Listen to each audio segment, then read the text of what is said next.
Avant de devenir un roi, un conquérant ou un symbole, Shaka n'était qu'un enfant. Un enfant dont la naissance n'a pas été accueillie par des chants, mais par des murmures et des regards de côté. Sa mère, Nandi, appartenait au clan Zoulou, mais sa grossesse hors mariage fut considérée comme une humiliation collective. Les anciens se réunirent, discutèrent de ce qu'ils appelaient un déshonneur et décidèrent que Nandi devait partir. Elle quitta donc le village, le bébé contre la poitrine, repoussée comme si son fils portait une faute qu'il n'avait même pas eu le temps de commettre. Elle chercha refuge chez les Langani, un peuple voisin. Mais ce refuge n'avait rien d'une terre d'accueil. On l'y toléra par nécessité, non par compassion. Là-bas, les humiliations étaient au quotidien.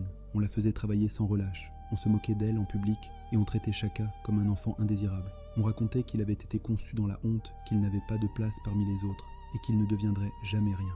Le garçon grandit donc dans un climat où chaque sourire était rare et chaque repas incertain.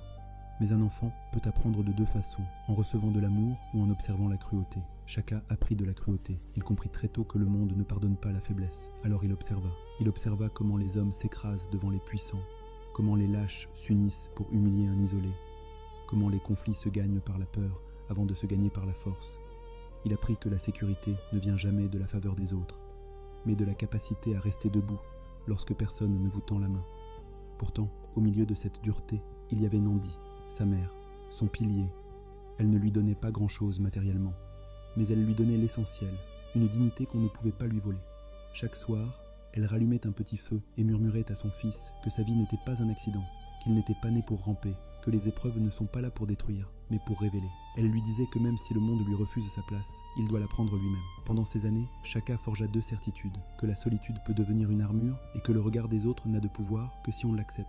Les Langeni ne faisaient que le repousser. Ils pensaient ainsi l'affaiblir. Mais en vérité, ils affûtaient sa détermination. Chaque brimade était une pierre de plus dans la construction d'une volonté inébranlable.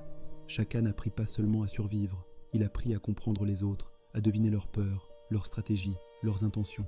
L'enfant qu'il cherchait à diminuer devint un observateur silencieux, attentif, redoutable. Lorsque l'étau devint trop lourd, Nandi décida encore une fois de partir.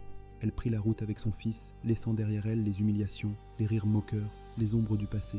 Elle marchait sans savoir exactement où aller, mais avec la certitude qu'elle devait éloigner Shaka de ce qui voulait l'étouffer. Ce choix, simple en apparence, allait ouvrir au jeune garçon une porte inattendue, celle des Metetua, celle de Dingiswayo, celle où un exilé allait se découvrir une force qu'aucun de ses détracteurs n'avait pu prévoir.